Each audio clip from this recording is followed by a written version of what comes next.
So good evening. We are talking today about the resurrection of Jesus Christ. Guiding principle we have in this case is a text of Paul. The Apostle Paul speaks about it in 1 Corinthians 15.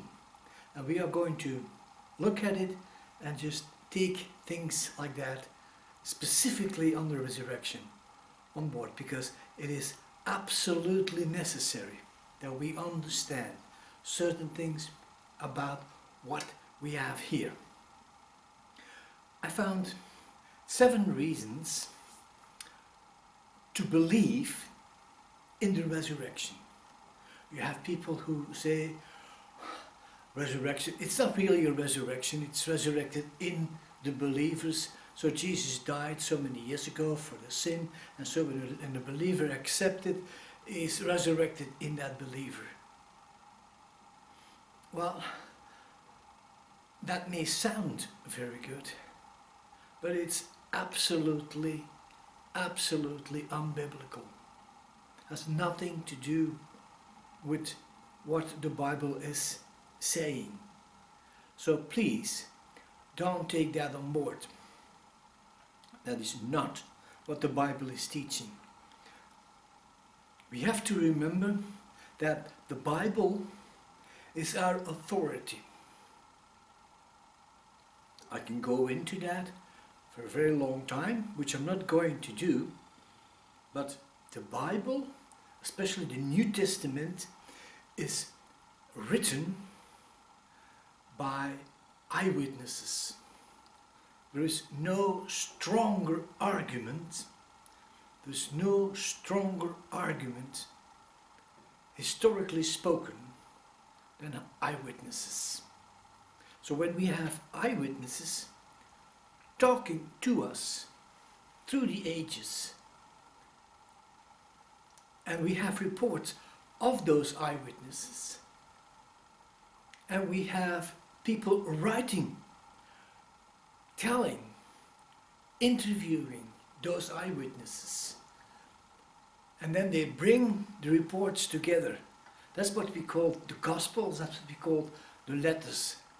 And Paul, he was working with eyewitnesses, and he is specifically chosen in a very specific and a very strong way to deal with people who do not believe. When you do not believe, you're in the disadvantage, because you have to convince me, and you have to convince the Lord Jesus Christ and the Apostle Paul that they were wrong. You have to convince the eyewitnesses. And you know, we are not talking about 1 or 2 or 3. We are talking about, you can almost say, an army of 500 eyewitnesses speaking to us today through what we call the Word of God. What is the words being written down by the apostles or the co-workers of the apostles at the authority of the apostles. All of the New Testament is built on the apostles. So we have the apostolic power, the apostolic authority in the New Testament. Paul himself, being an apostle, writes about two groups, and he writes about the prophets and the apostles. Well, actually that's what we thought he was writing. In reality, what Paul is doing, he's saying, okay, in the Old Testament, everything that is written goes back to one of the prophets. In the New Testament, it goes back to the apostles. When you combine them, because we're speaking about the Word of God, then we have the prophets and the apostles. But in the New Testament, we have the apostles. Paul says, in Ephesians, in that 3 times he's speaking about it, chapter 2, 3 and 4, speaks about specifically bringing those two together. And there is a system which is called noun, kai, noun. Noun is an English word, kai of course is a Greek word, and then you have a noun, so you have a noun and a noun. That is, that's how we would look today. But in biblical reality, this is a prophet and apostle. That's the same person. That's what I was trying to tell you. Okay, so we have all the apostles are also prophets, because they are bringing the word of God to us. Okay, so now we have the authority of the Bible. How do we know the Bible is right? Well, I can give you hundreds of prophecies of the Old Testament being fulfilled in the New Testament. If you have one, you're a prophet. If you would do that today, people will come to you and listen. In the New Testament, we find at least 300 of them. Prophecies of the Old Testament being fulfilled in the New Testament. 300. The possibility of having one prophecy being fulfilled in the New Testament is 1 out of 2. So you have to multiply it by 300. And I'm not talking about 1 to 300. I'm talking about 1 plus 1 is 2. And then you have to build up till you have 300. It is clearly impossible that prophecies, if they were not from God, that they would be fulfilled, all of them, in the New Testament. So we have this authority of the Bible, prophecy, fulfillment. And that's the good thing for us, that is that there are prophecies that are yet unfulfilled. That means that in the future they will be fulfilled. Okay, so that's what we have. And the first thing, we have authority. The authority is also based on the fact that we have evidence. When you go to Israel and you talk to the people who are doing archaeological research in Israel itself, they come up with all kinds of, and I proved this and I proved that and I proved this, I proved Hezekiah being a real king, I proved that Solomon really had those mines, I proved, and you can have them, all of them are built on evidences. Even the church, how the church came into being, that's built on evidences. That's found in the Bible, in the New Testament. That's the book of Acts. We say Acts, but actually it's the Acts of the Apostles. Okay, so the authority is built on evidence. We are not going with hearsay. We are not going with fairy tales. We know some people do and some people think and some people so well, but that's not what the Bible is saying.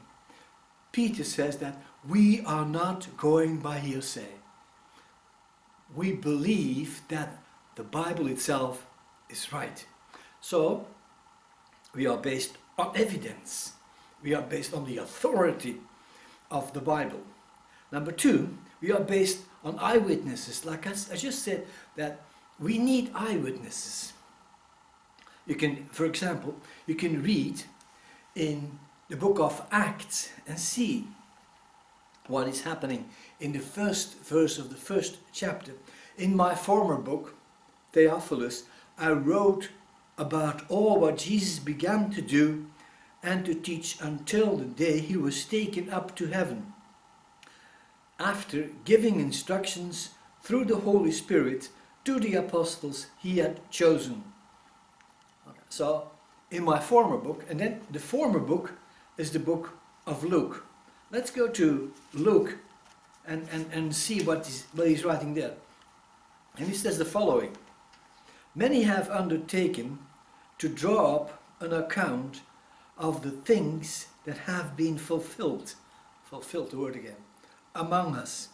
just as they were handed down to us by those who from the first were eyewitnesses and servants of the word. So what do we have here with Luke writing down? He's saying these are the stories of the eyewitnesses. What he did was just writing it down. But he went back to the eyewitness. He talked to them. He worked with both Peter and Paul. And he worked among the young Christian fellowships around all over what we now call the Middle East, and even in Europe. So we see based on eyewitnesses. And we have to understand a certain thing. Because when someone tells you a story, you can think, well, you know, this sounds very unbelievable. And I understand that things like, for example, the resurrection is one of them. If one person would speak about it and would say, Jesus Christ was resurrected, the first thing you want to do, the first thing you want to know is what kind of proof do you have? If that would happen today, we can call CNN, or we can call another agency, or BBC, and they will go into it and try to find whether it's true or not. Similar to that, what happened in the past was that, of course, there was no CNN, there was no BBC, so people in that time wrote things down, and those things were passed on from generation to generation up to us today. Okay, let's look at the idea of the tomb. The tomb was nearby where Jesus died. That's an absolute, because it's in the Bible. So I believe it. So it's there. When the tomb is close to Golgotha, that's the place where Jesus died. So we need to find those two, Golgotha and the grave. But of course we are talking about something that happened 2,000 years ago. So we have to go back into history through archaeological findings and find out whether things were happening the way they are described in what we have as the Bible. And we found out through non-biblical sources that crucifixion was one of the systems, one of the worst systems the Romans used. So that's one of the things. And then, what does the Romans have to do with Jesus? Well, Romans occupied the land of Canaan. So Canaan was occupied by the Roman armies around the same time as when Jesus lived. I mean, that's an historical fact. So we have those two together. What about Jesus? What about his dying in Jerusalem? Well, you go to Jerusalem and you find actually several places that claim to be the original site.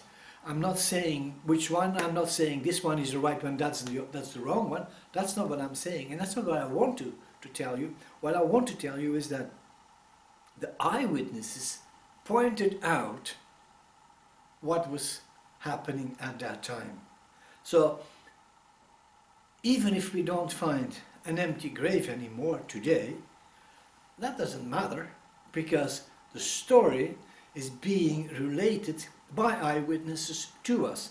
And like I said before, it's not just 1 or 2 or 3, but it's 500, a whole army of people who say, yes, we know, we have seen it ourselves. And that's what we have in the Gospels, that people are actually telling about what is happening during that time. And we have 4 different eyewitnesses talking about it.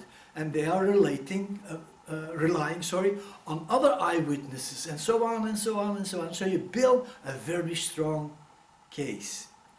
So the empty tomb is being visited by a number of people at that time. Not now, but then when it happened, after Jesus was risen from the dead, well, after the tomb was emptied, but it was guarded by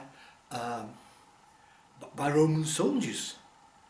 And there was a rule among the Romans that if you were given an order and you would break that order by not doing what you're supposed to be doing, especially in guarding, then you will be killed. So when those guards standing around the tomb, when they would be overtaken by, for example, the apostles, I don't know, I mean, I'm just making it up here. They would fight. I mean, they were armed. They had swords. They had shields. They could fight. They would not leave the place without a fight, without a good fight, and probably will overrun the others, especially those who are fishermen from Galilee, not trained in arms. I mean, you could see that when Peter tried to defend Jesus in the Garden of Gethsemane, the best he could do was cut off an ear of someone, but not wounding that person deadly. So they are not the trained people, and the trained people are on the Roman side. So we can be clear about this, that is not what happened. The Roman soldiers, guarded the tomb. Why would they guard the tomb of a rebellious leader according to their standards? Why would they guard the tomb? Well, they were given the order by the Romans, by the Roman authorities, because of the pressure group, which were called the Pharisees and the Sadducees, the high priests, the temple guard, and so on. They were trying to make sure that nothing would be done by the apostles. So we can be clear about this. They couldn't do anything. The only thing they did was, when Sunday morning came, they went to the grave and the grave was empty. And then we have the story of Jesus repeatedly showing himself to the disciples, to the apostles, to a group at least 500 big. So please don't think you can just take out one of the story or part of the story. No, you can't do that. Let's look at some text here, because it's always interesting. For example, Mark 16, verse 8. Trembling and bewilderment. And the woman went out and fled from the tomb. They said nothing to anyone, because they were afraid. Okay, so what does it say there? Okay, let's look at the verse just before that. Don't be alarmed, he said. That is the messenger at the graveyard. They said, you are looking for Jesus the Nazarene, who was crucified. And there we have the story. He has risen. He has risen. He's not here. So we have a messenger telling the people who visit the grave and saying, okay, you're mistakenly coming to this place because you have to go back. And so they were trembled and bewildered. They didn't know what to think. And those women, they fled the scene and they went back to where they came from. That's one part. And then you go to Matthew 28, verse 5.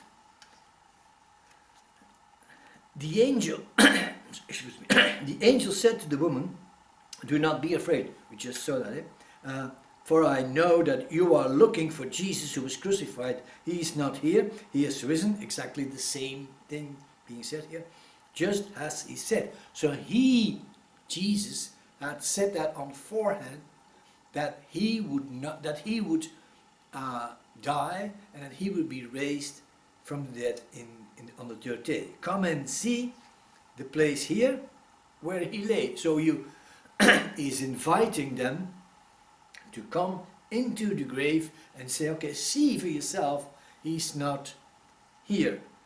You can imagine, some people said, Jesus was not really dead, he was just seemingly dead. His body gave up, and so he was completely gone, and so they buried him, and then he gathered strength again, and he took away the stone and won the battle against the Roman soldiers. Can you imagine, when you look at what the Roman soldiers did before he was crucified? It was hardly recognizable, the Bible says. They were whipping him, scourging him, mocking him, torturing him for the better part of a day, and then they hang him on a place which we call the tree or the cross to die. And then we have a whole series of stories about what happened then. We talked about that before, but let's look at it. Okay, so what was the element here? The element was element of surprise. The disciples didn't know what to think what Jesus said. They had no idea. They thought it was, our leader, our rabbi was with us. He was arrested. He was killed on the cross, and then we laid him in a grave. That's the story. But the story didn't end there. And that's what the people then didn't understand. It only dawned to them when they saw Jesus again. When they touched his body. When he was eating with them, so they could see that he would put food in his mouth and that he was really there.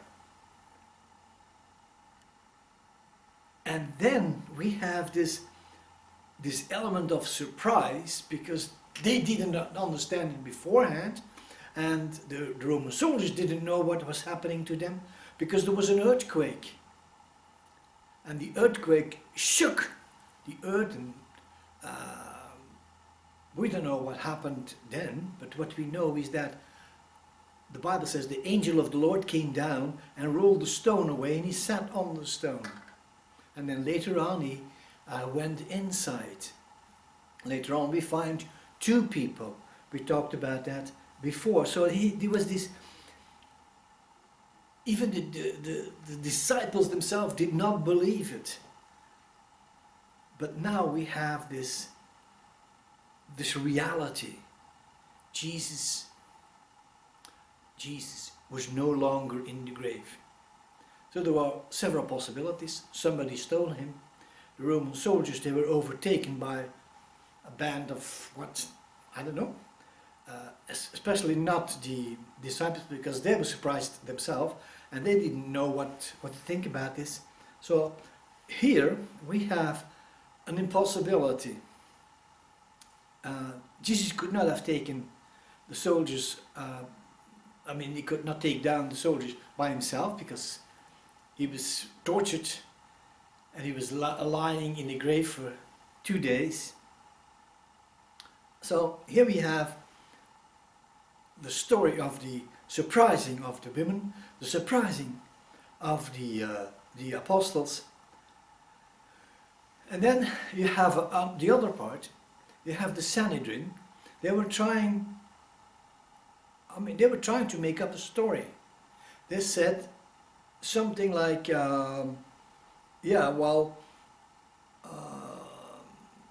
somebody stole the body. With a section of Roman soldiers. So what did they do with the Roman soldiers? You know what they did? Actually, the Sanhedrin gave the Roman soldiers money to lie. That's all in the Bible. So there are lies in the Bible. So the Sanhedrin, they tried to make sure that Jesus was not considered to be resurrected, was not considered to be alive again. Well, if you want to know the story, you go to the Roman soldiers and ask them. Nobody did. So we don't have a story from their side. We only have a story from the followers of Jesus. So what we have here is, we have this beautiful thing going on. Jesus is resurrection. Is resurrected. Maybe you can still try to find a way to investigate the Roman authorities about this, and you will find some material, but never find the real story. Okay, number 4, we have the actions here. Number 4 is the actions of the apostles after the resurrection. Okay, let me be clear on this. Say the apostles stole the body of Jesus Christ, hypothetically. So they stole the body of Jesus Christ. They buried him somewhere else. They claimed he was resurrected.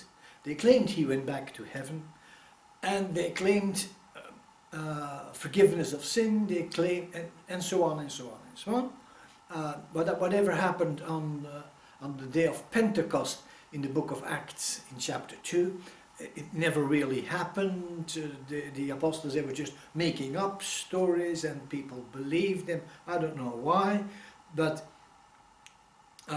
later on in life, all of the apostles, the 12, and then by extension the 120, and by extension again the 3,000, which are mentioned in the 2nd chapter of Acts. So those convinced people, they all believed a lie, and they were willing to die for it. Okay, you know, when I'm 100% sure about something, people can ask me to do something about that issue. And I say, well, I know because I was there. I saw it with my own eyes. I saw him with my own eyes. But that was all a lie. So all of the apostles were killed because of a lie. Could you imagine? I think this is just so irrational. And not just the 12 apostles, the 120 disciples, many of them gave their lives because of what they believed. You know, just think about what happened in the year 64 in Rome, where the Emperor Nero was blaming the Christians for burning down the better part of the city of Rome. You know, they were chased, they were killed. They just had to say, no, no, that was a mistake. I did not believe in it. That was not really true. No, that was not what happening. The thing what happened was they believed in it so strongly that they were willing to give their life. And that's what many of them did. So you can say that the actions of the apostles afterwards, after the resurrection, proves their story. Otherwise, they all died in vain and they must all be mad. But that would be difficult. You can have one madman, you can have two madmen, you can even have 10 madmen, sorry. But 500, what? Well, 500, we are talking about thousands and thousands and thousands. So, please, don't fall for a lie. Take on board the reality of what the Bible is teaching us. In actual fact, their lives were in a certain way before they met Jesus. When they met Jesus, their lives were changed. But their lives were changed again for the better at the end of the book of John. That is the Gospel of John. And he writes about what happened to them. After the resurrection, Jesus came to them and he said, he breathed on them and he said, receive my spirit. So he gave them the Holy Spirit. So, from poor fishermen, they went to become the strongest transforming force in the world. They turned literally the Roman Empire upside down. And in a few centuries they were ruling not only the Roman Empire but far beyond. And they were going on and on and on and on. And you know, they never used an army until the Middle Ages. Some kings thought that they had to do it by force. And we see the result today. That is nominal Christianity. That is people who say they believe but they don't. They only believe what they see, but they don't believe the reality of the resurrection. They don't believe the reality of Jesus dying at the cross. Okay, let's go to the next point here. We see number 5, the appearances of Christ after the resurrection. We can talk for a long time about it, but well, I'm not going to do that because we don't have the time to do so. But just think about it. What body did Jesus have when he showed himself to the apostles? He said, come and feel, see, come and see my hands, see my feet, see my chest. You see the scars of what happened to me. So it's clear that they could see him. And then he said, touch it. When Thomas was not there the first time, a week later he was there, when Jesus appeared again to them. And Jesus said to Thomas, come, put your finger in my hand, in the wounds of my hand, in the holes in my hand. Feel me. And like I said before, another time they were eating together, and so that you could see Jesus eating. So what kind of body does he have? It's difficult to explain. Or it was a body of flesh and bones. And there are several possibilities. Maybe, since he was the creator of everything, he created the body all the time. Every time a new one. Or maybe once and he used that body. Or he just woke up out of the grave and you know, we could escape and so on and so on, and then he had his body of before. But yeah, like I told you before, that's kind of very uncertain. So please, what type of body did Jesus have? Well, the same question was given to the Apostle Paul, and he said, don't ask me the question. Because I don't know. I don't have an answer to that. I don't know exactly what it will be, because it will be, we will have a similar body later on, but we will not be on earth. What do we do with the body if we're not on earth? Well, we will come back to the earth, and that is a story of Jesus coming back, and then we are coming back, and we will rule with him and so on. But that's far beyond the reach of this lesson now. He appeared in a certain way, and that is what we have to see. We know certain things, and when you take those things together, we know he had a real body. He was visible, but he could do extraordinary things. Well, yeah, of course he could do extraordinary things, because he was Yahweh, the creator. So he could do many things. Well, okay, let's just do not forget it, but just take this on board. Okay.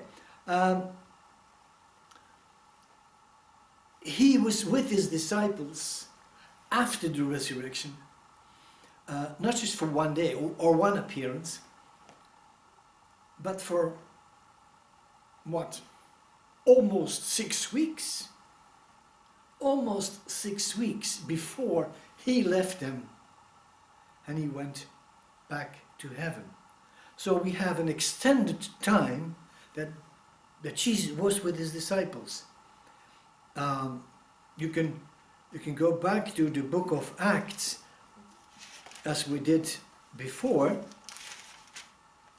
The book of Acts, chapter 1, verse 3, and it says the following: after his suffering, he presented himself to them. He presented himself to them and gave many convincing proofs that he was alive. He appeared to them over a period of 40 days and spoke about the kingdom of God. So you could not only see him, you could not only touch him, but he could speak. So what do you want from me? So this is very clear that we have the evidences that we need to understand what is going on. Let's go to chapter 15 of the book of 1 Corinthians. Paul is writing to the Corinthians in the beginning of the 50s. He was writing to them. Let's see. 1 Corinthians 15, verses 1 to 8. It's about the resurrection of Christ. Now, that's what he says. Now, brothers and sisters, I want to remind you of the gospel I preached to you, which you received and which you have taken your stand. By this gospel you are saved, if you hold firmly to the word I preached to you. Otherwise, you have believed in vain. And that is the idea here. Okay? For what I received, I passed on to you as of first importance, that Christ died for our sins according to the Scriptures, that he was buried, that he was raised on the third day according to the Scriptures, and that he appeared to Cephas, which is Peter, and then to the 12. After that, he appeared to more than 500 of the brothers and sisters at the same time, most of whom are still living. So at that time you could still check it. Then he appeared to James, then to all the apostles, and last of all he appeared to me also, as to an abnormally born. That's verse 1 to 8. What he is saying, abnormally born, actually, the idea here is that he is born too late. As a pregnancy takes too long a time when the baby should be born, but it's not being born yet. The 9 months are over and they are overtime, and that's the idea here, as an overtimed baby. So we have an extended time, we have evidenced by the proofs we find here, and you can examine his body. So what, there's nothing more to do. The only thing we do is go back to find the eyewitnesses telling us what is happening. Another thing, number 6 here, we have the acceptance of the garden tomb. Remember I talked about the garden tomb already. There is a garden tomb, or actually there are 2 gardens. We don't know exactly which one is the right one. We think that probably both are not the right ones. Maybe we have to look closer to Mount Zion itself. Anyway, there was a tomb, the people knew the tomb, the people visited the tomb. So there is, that's important, because it's a place where the body was laid. So there is a place, because otherwise you cannot lay a body. So the grave was made for someone else. We don't know exactly who it was, but seemingly a rich man, because that's what the description gives us. So that is what we found out, is that there was a place, the grave was used to lay the body. So we have a location. If you want, I can give you a text on that. John 19, verse 41 and 42. Verse 40 says, taking the body, Jesus' body, the 2 of them wrapped it with spices and strips of linen. This was in accordance with Jewish burial customs. At the place where Jesus was crucified, there was a garden, and in the garden there was a new tomb, in which no one had ever been laid, because it was the Jewish day of the preparation, and since the tomb was nearby, they laid Jesus there. So we have a whole story about where, you can almost say when.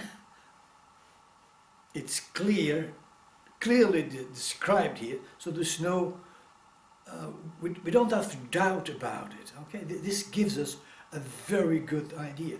So we have a location. We also have what we call design. Matthew 27 verse 68. Matthew 27. Okay, it must be 66, sorry.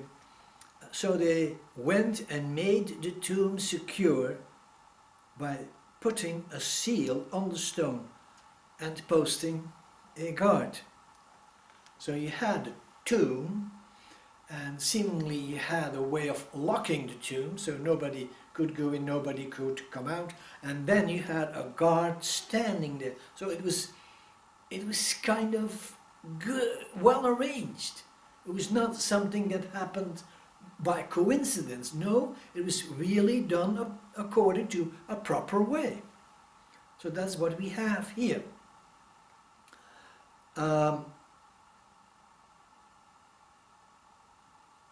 John 19, yeah, we go back to John 19, John 19 verse 41, and you have what is said here, at that place where Jesus was crucified. So there is a certain way, a certain place being mentioned, something people could check, even we could check today if we could find the other place, if we could find Golgotha, we could find the garden, if we can find the Golgotha and the garden, so we can find the tomb. And then there is a description in Mark 16. Mark 16 gives us a description which we, of course, we already know of, and we touched on it already, but when they looked up, they saw that the stone, which was very large, had been rolled away. So the stone was put in front of the door. So the entrance was blocked by a stone. And since we are talking about a grave, and you know what happened when people die and you put them in a grave, after a few days, actually 4 days, you start smelling, you start, let me say it in a bad way, rotting. But that's a normal situation with the body. So this is what's supposed to happen. So the stone was to block completely, you can almost say sealed off the entrance, so the smell could not come out. And so the stone was big, I don't know how big, whether it was a meter or 1.5 meters or 2 meters or 5 meters, I have no idea, because it is not mentioned. And don't let any of the images you may have seen in the past blocking your intellect by saying, okay, it was this, it was that. No, we don't know. That's the proper way of looking at it. We don't know, but that's not an important thing, because that's a detail. Of course, how bigger the stone is, the more detail you have, in a certain sense, of course. The stone was rolled away. So you had to have someone very strong, or a group of people strong enough, and they had to know how to do that. Because if you have a stone which weighs, let's say, 1/2 ton, you cannot just take 2 people, because they cannot even move that stone. So there's a system in place to move the stone, and that the stone was moved away. And so now we have all these evidences. But okay, there's one more thing I would like to give you. That is the text in 1 John 5. 1 John 5. And let's read. And yes, we can discuss exactly what and when, but okay, please. Okay, let's look at it. This is the one who came by water and blood, Jesus Christ. That's what John is writing here. Okay? He did not come by water alone. That means he was born in a natural way, but by water and blood. Okay, so he had a bloodline, and he was born. Like we know that water breaks before the baby comes out of the womb of the mother. Okay, and it is the Spirit who testifies. So now we have an extra layer here, because the Spirit is the truth. You can almost say truth and spirit are similar. For there are 3 that testify, that is the Spirit, the water and the blood. And there are 3 in agreement. We accept human testimony, but God's testimony is greater, because it is the testimony of God, which He has given about His Son. Whoever believes, listen, whoever believes in the Son of God accepts His testimony. Whoever does not believe, God has made him to be a liar. Because they have not believed in the testimony God has given about His Son. And this is a testimony. God has given us eternal life. And that life is in His Son. Whoever has the Son has life. Whoever does not have the Son does not have life. So please remember this. So we have this assurance, we have this life given to us, and it's not just ordinary physical life. We are talking about a spiritual layer, a spiritual part that is given to us as eternal life. And it's the same life as we have seen in Jesus. And remember, I talked about the body of Jesus, and but we will talk about the ascension of Jesus tomorrow. But please, don't forget, this is what is happening. This is what you can have. If you are not a believer, you can have eternal life when you accept the testimony of God. And the testimony of God, that is what we call the Bible. That is the stories I was telling you tonight. God bless you.